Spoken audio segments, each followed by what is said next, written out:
पवित्र कार्तिक पूर्णिमा उपलक्षे समस्त को शुभेच्छा और अभिनंदन। आमर संस्कृति परंपरा ऐतिह्य प्रदर्शनर दिनटी नौवाणिज्य सहित जड़ित। अलता पिंधि परंपरा अनुसार चलिली पोखरी को डंगा भसैवा भोरु भोरु भसैला बेले आका माँ बई पानगुआ थई पानगुआ तोर मासक धर्म मोर एया कही थाउ।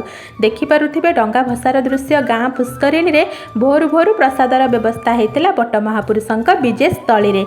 एइटा होउची गईछ साग मिले केवल कार्तिक मासरे। अरुआ भात पानी कखारु डालमा साग भजा खाई लंच रे। आपण माने कौन जानिछंती मेरीपुर और घीसुआ मौजारे थिबा बट महापुरुषों पीठरे पूर्णिमा बहुत धूमधाम रे पालन होबा सहित प्रतिवर्ष मुरुज प्रतियोगिता हुए। सुंदर सुंदर चित्र मुरुजरे अंका जाए जहाँकि खूब आकर्षणीय होबा सहित आखि मध्य खुशी होइथाए। भजन समारोह सहित पुरस्कार वितरण कार्यक्रम भी थाए।